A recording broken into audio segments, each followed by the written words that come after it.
Do I regret quitting my job? How do you find a community of like-minded content creators? And just how much should you charge for brand deals? Those were some of the questions submitted by you over on my Instagram and in response to my latest video about me quitting my job a year ago to become a full-time content creator. And by far, the most asked question was, I feel like I'm being held back. What can I do to change that? So in this video, we're gonna answer all of those questions, but specifically, this one had 3 takes to it, which was, I feel like I'm being held back by my family situation. I feel like I'm being held back by my finances because I don't have that safety net, or I'm afraid of what other people will think of me. I have a fear about going full-time or about posting my content.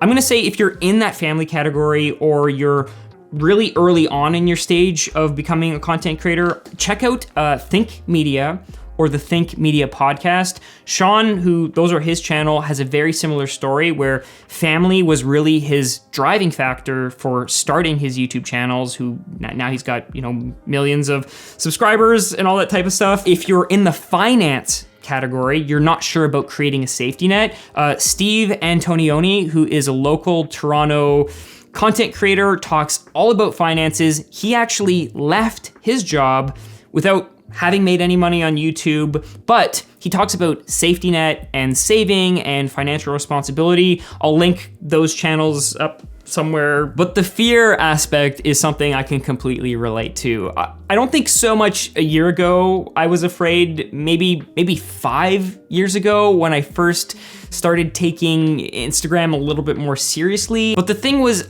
I already had been doing photography for several years before that. And so for me, the hurdle was just getting over, Instagram and social media being like a personal thing to it now being a thing that was for other people. Going from having a private account that maybe your friends and family see to now I'm posting my content for all of the world to see. And yes, that can be a scary thing, but I think it's important that whether you're early on or you're experienced, to not create content for other people. Don't create content to please other people or to please an algorithm or to get views, because most people aren't thinking about your content or thinking about you as much as you think they're thinking about you. So don't let other people hold you back, just go for it. How did you find your community of photographers or content creators? This one is super easy, just post. Get over that fear of posting, but then also engage with other people. So if you're in a specific area, try to search the hashtags and search, okay, who else is in my area? Comment and be a part of their community before you try to pull them into your community. The best thing you can do, find someone at your own skill level, because they're gonna be figuring things out at the same rate that you're gonna be figuring things out. And then you can come together and you'll learn at a faster rate. Because if you're trying to collaborate and work with people who already know what they're doing and already have figured everything out, they're not gonna be able to teach you things in the way that other people will when you're figuring it out at the same time. Do you recommend going to school for photography?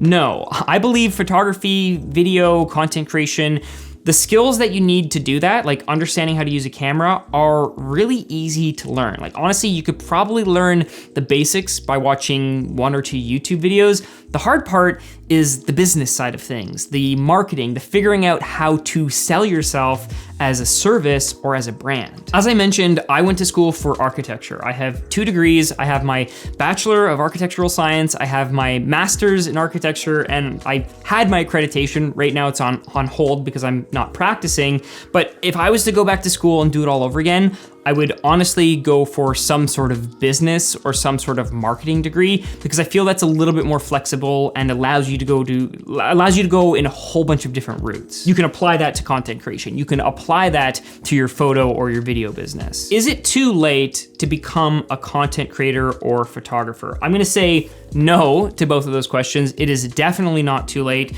There's always room for someone who does things differently. I do think that the stats are that a majority of content creators are actually doing it part-time. If you decide, oh, I wanna do photography great. There are a ton of people doing photography. But if you say, I want to do photography, I'm really into fashion, and I'm also into like environmentalism, and you put those three together, then that's something combined with you as the personality that's going to be unique when you compare it to the thousands of other photographers and content creators who are already online. Again, I'm gonna recommend Think Media as a great resource for new content creators. They have a lot of resources that are specifically geared to, how to get your first 100 or your first 1,000 subscribers or get monetized. Do you have any regrets about leaving your job, or do you wish you had not quit when you did? I don't regret quitting in the sense that I'm now doing this and this is working, but I do regret not being able to work part-time longer. At my previous job, I'd kind of jumped between multiple projects over the last 6 months, where with architecture projects, usually you want to be on something long-term so you can see it from the beginning in the planning stages to maybe 4 years later when the building kind of gets built. And I had just finished a really long period of being on the same project. And when I was jumping between all these different projects, I kind of felt disconnected. So in a sense, I was at a good point in my career to kind of, say, this is where it's ending. I'm gonna start something new. But again, if I had been able to stay at that a little bit longer, just to the point where maybe I was getting more consistent brand deals. I did have a period last year where I wasn't really making that much money. I was making a little bit from all of this, but I was making more money maybe from like side projects, second shooting on weddings. And it would have been nice if I didn't have to do any of that and maybe focused a little bit more on being strategic with my YouTube channel and my content, which is the next question, or kind of like the answer to the next question. What is your biggest regret over the last year? Is there anything that you would have changed? I wish I had been more strategic with my content. The way my videos are now is a little bit different than the way it was a year ago. Previously, I would just put out a long form YouTube video, like maybe it was a Lightroom tutorial because a new feature came out, or I had a really awesome photo that I just edited and that was it. But now I'm a little bit more strategic, where I try to do videos in groups. So let's say instead of just posting a Lightroom tutorial, it'll be I'm out shooting the photo and here's the techniques for shooting the photo. That's its own video. Come back, edit the video, and that's a Lightroom tutorial. That's gonna be a slightly different group of people who are interested in watching that, but then maybe here's how to create presets or something. So there's like a 3-in-1 strategy. And one of the things I have not been good at is advertising the things that I have for sale, like my digital product. So last November, I put out my Lightroom presets, which are awesome, because whenever I show someone in real life, they're like, hey, that preset works really well. And honestly, I use them on, I'm editing a lot less from scratch now compared to when I didn't have my presets. And so my friends know, and the people that I show in real life know that my presets are good, but I haven't really integrated them into a video and advertised them. So I wish also I'd been a little bit more strategic in thinking about ways to monetize content creation that's not just relying on people clicking and watching and getting AdSense from your videos. This is one from Will, who asks, how do you decide when a video is successful, or what metrics do you look at to decide if this is a good video?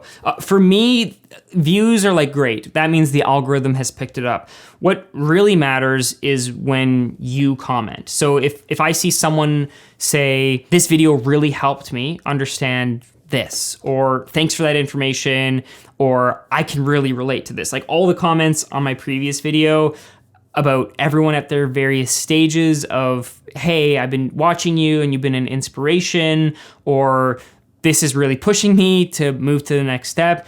That's when I know my videos are having an impact just beyond a view count, a like count, or some sort of monetization. How does your income compare now to last year when you were working full time? Have you struggled with money at all? Or what avenues of monetization have you looked at to monetize content creation? In a year now, I'd say it's about the same as what I was making at my previous job, except now it's coming from multiple different sources. The big ones are YouTube AdSense. So I'll cover this in its own video. Roughly speaking, I'd say AdSense dollars from these videos is about 25% of my income. I'd say affiliate sales. So if you click on any of the links in the description, that directly supports me, whether it's like an Amazon link or a B&H link. That's about maybe another 25% of my income. I'd say brand deals / video work is the largest chunk. And that's gotta be 40%. And again, that also includes if I'm shooting a wedding video, second shooting for someone. Brand deals for me have kind of been at the pace of maybe like 1 or 2 a month. Like maybe I'll have one small one and one larger one, but they're not always guaranteed. So sometimes I'll supplement that with extra photo and video work because that's kind of how I treat it altogether. I'll talk about that in a bit. And then I'd say the last 10% or whatever's left over is preset sales. So again, Lightroom presets and digital products, just because I'm not being strategic with them and I'm not pushing them a lot, tend to not sell as much as I think most people would assume that they're selling. How did you structure your business? Is it a LLC? Is it a DBA? Are you a sole proprietor? So I'm not sure what this is in the US. I'm a sole proprietor. Basically, I operate under, like all my finances are together in a standard bank account. I'm heavily considering doing an LLC or creating a corporation so that it's easier to track everything. It just means I have to set up a separate bank account and there's some additional fees and all that go with that. How do you get brand deals? So last month we did a creator meetup.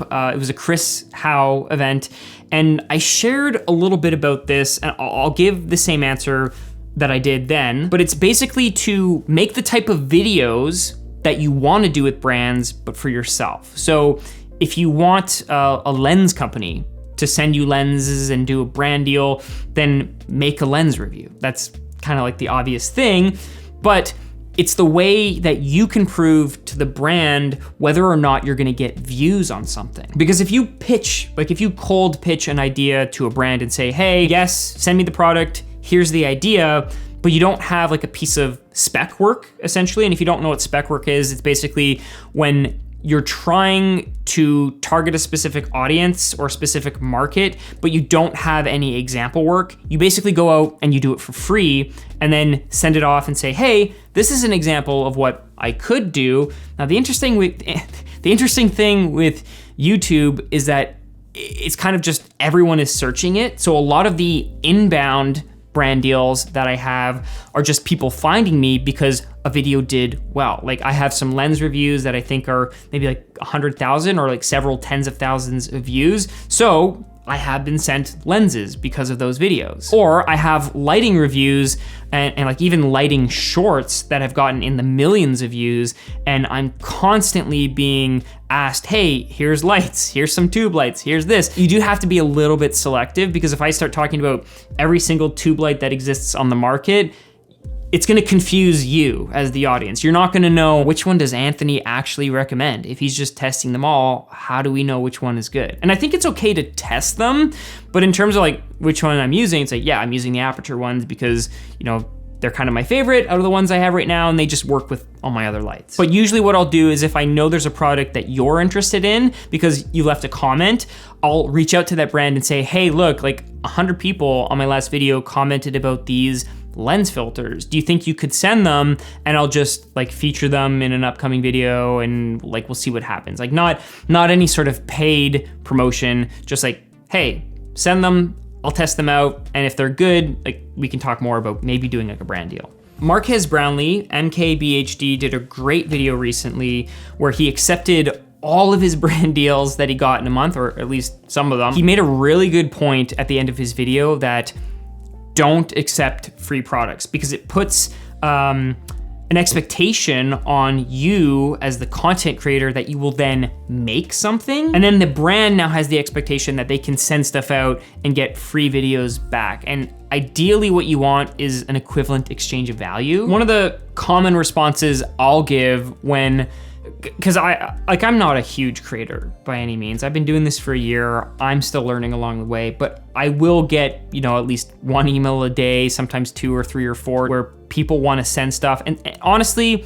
I'd say 75% of them don't align with, like, someone wants to send me vapes or like underwear. It's like, I'm not gonna talk about this. This is not what my audience wants to see. But the point of all of this is to not just accept everything that comes to you. You should be making the videos that you wanna make, whether or not the brand is involved. And then when the right brand comes along, you don't feel pressured. You can take your time with it. You can negotiate, because the next question that a lot of you had was about pricing brand deals. So how do you price brand deals? How much do brands pay you? I'll tell you right off the bat, there is no fixed cost. I recommend when you're just starting out, this might seem controversial, but not to accept anything that's under $1,000. My logic or my strategy when it comes to pricing brand deals is not to do it based on a CPM, or like a cost per acquisition, or cost per impression, cost per impression, cost per 1,000 CPM. Usually what brands do when you're watching a video like this is they'll pay YouTube to put pre-roll ads or mid-roll ads. Usually brands are paying anywhere from like $5 per 1,000 views up to like $50 per 1,000 views. So sometimes you'll get a brand that comes to you and says, oh, we noticed you only get 10,000 views a video and we want to pay a CPM of $5 or $20. Therefore, we're only going to pay you $250 to make this branded video. And you kind of sit there and go, if you don't know any better, it might seem good.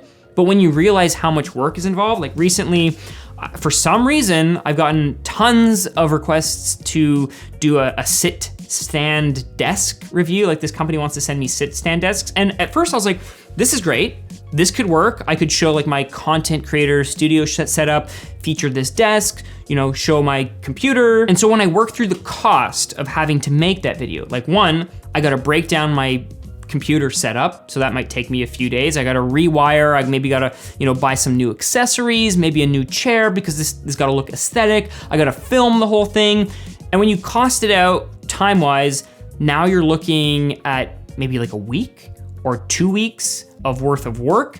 And so if you were to do a video project or a video production that would take you 2 weeks worth of work to film, edit, email correspondence back and forth, get things approved and reviews and drafts and all that type of stuff, you might be looking at several $1,000s, if not $10,000 or more, to basically make what is an internet ad for this company. And so if you change your mindset from this brand is paying me $5 for 1,000 views or, $250 a video, to no, this is a video production. What is the minimum rate that I as a videographer want to just mobilize to start this project? And this applies to freelance as well. If you know that I don't want to do a freelance video project less than $3,000, then start your brand deals at $3,000. You might be told, no, this is too high. But when the right brand comes along and you have a fit between what they're offering and your audience, then $3,000 to them might be nothing. There's multiple ways to approach brand deals. My recommendation is to not accept anything under a certain value.